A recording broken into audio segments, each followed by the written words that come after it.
হ্যাঁ বন্ধুরা, কেমন আছো তোমরা সবাই? আশা করবো খুবই ভালো আছো। আমিও ভালো আছি। নতুন একটা ভিডিওতে তোমাদের সবাইকে জানাই ওয়েলকাম। এদিকে দেখো আমরা বেরিয়ে পড়েছি আমার বাপের বাড়ির উদ্দেশ্যে, কারণ আজকে হচ্ছে জামাই ষষ্ঠী। তো শ্বশুরবাড়ি তো যেতেই হবে, মানে স্যার মশাই শ্বশুরবাড়ি তো যেতেই হবে। তার জন্য চলে যাচ্ছি আমরা বাজারে, কারণ একটু কেনাকাটি তো করতেই হবে। জামাই ষষ্ঠী বলে কথা, জামাই যাচ্ছে শ্বশুর বাড়িতে। তো এদিকে দেখো আমরা বেরিয়ে পড়েছি ভর দুপুর বেলায় আর কি, যেহেতু বাচ্চাকে নিয়ে খাওয়াতে স্নান করাতে এত সময় লেগে গেছে যে আমরা 12টার নিচে বেরোতেই পারলাম না। তো ভর দুপুর বেলায় টাক ফাটাতে ফাটাতে রোদ্রে আমরা চলে গেছি। এই দেখো জামা কাপড়ের দোকানে স্যারমশাইয়ের জন্য কিছু জিনিসপত্র দিচ্ছিলাম, মানে আমি কিনে দিচ্ছিলাম। স্যারমশাইকে জন্মদিনে কিছু দেওয়া হয়নি, তাই গিফট করছিলাম।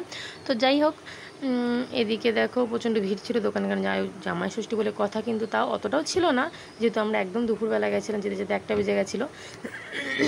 এদিকে কিছু শাড়িও দেখে নিচ্ছিলাম আমার মায়ের জন্য, তেমন পছন্দ হচ্ছিল না। তো যাই হোক, তাও নিয়েছিলাম বেছে বেছে। এখন নিতে তো হবে, এত দোকান ঘুরতে পারবো না, অনেক বেলাও হয়ে গেছিলো। এদিকে দেখো আমরা একটু মিষ্টি নিয়ে নিয়েছিলাম। তো যাই হোক, এদিকে বাড়ি চলে যাচ্ছি। এত গরম লেগে গেছিলো, আমার মাথায় যন্ত্রণা উঠে গেছিলো। প্রচণ্ড রোদ, আর আমরা অত ভিডিও করতেও পারিনি। আমরা অনেক দোকানে দাঁড়িয়েছিলাম, আস্তে আস্তে প্রায় অনেক লেট হয়ে গেছিলো বাড়িতে। রোদ্রে কী অবস্থা হয়ে গেছিলো আমাদের, খারাপ।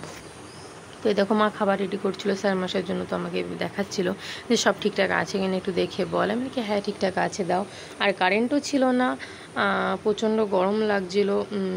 স্যার মশাইয়ের প্রচণ্ড গরম লেগে গেছিলো। বাড়ি থেকে স্নান করে এসে এখানে এসে আবার স্নান করেছে। এই করতে করতে প্রায় বিকালই হয়ে গেছিলো। দুপুরের খাওয়া খেতে খেতে, আর স্যার মশাই যেহেতু খেতে বসবে, তারপরে আমরা খেতে বসবো। তো তার জন্য স্যার মশাইকে বারবার করে ডাকছিলাম যে তুমি এসে বসো, খেয়ে নাও, তারপরে আমরা খেতে পারবো। এরকম কোনো নিয়ম নেই যদিও, তাও মানে ওনাকে দেওয়া হবে, উনি খাবে, তারপরে আমরা খাবো। তো এদিকে মা সাজিয়ে গুছিয়ে দিচ্ছিল, আমি ভিডিও করছিলাম। তো ভিডিওটা কেমন লাগছে অবশ্যই কমেন্ট করে জানিও। তোমরা কে কে জামাই ষষ্ঠীতে গেছো, কেমন মজা করেছো অবশ্যই কমেন্ট করে জানিও।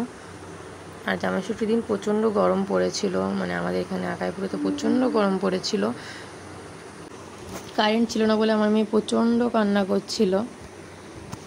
তো যাই হোক, মা দিয়ে সব রেডি করে দিচ্ছিলো। দেখো আইটেম ছিল, স্যালাড ছিল, ওখানে মিষ্টি ছিল 3 রকমের, তারপরে আম, কাঁঠাল, ডাল, তারপর মাছের মাথা, মাছের ঝোল, তারপর মাংস, চাটনি, আর 2 রকমের ভাজি ছিল, লেবু লঙ্কা, জল, 7 আপ, এগুলো ছিল।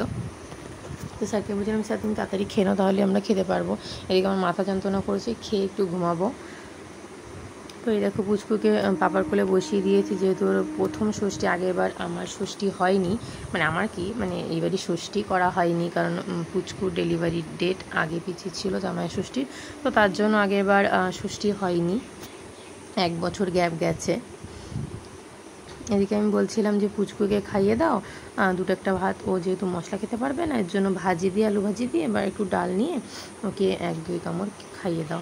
এদিকে কারেন্ট ছিল না বলে আমার মা, এমনিও নিয়ম আছে শাশুড়িদের হাওয়া করতে হয় জামাইরা যখন খায়, তো আমার মা হাওয়া করে দিচ্ছিল। স্যারমশাই খাচ্ছিল। তো এই দেখো আমরাও খেতে বসে পড়েছি, আমি দাদা স্যারমশাই মিলে চটের উপরে।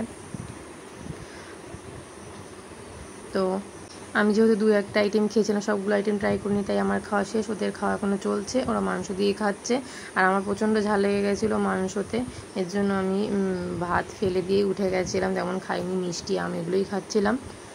তো ওদের খাওয়া দেখো শ্বশুরবাড়ি জামা এত টাইট হয়ে গেছে, এখনো শেষ হয়নি খাওয়া।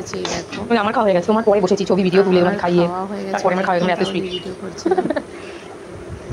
তোর হয়ে গেল, আমার দাদারও হয়ে গেছে খাওয়া। দেখো তাও স্যার মশাই খাওয়া হচ্ছে,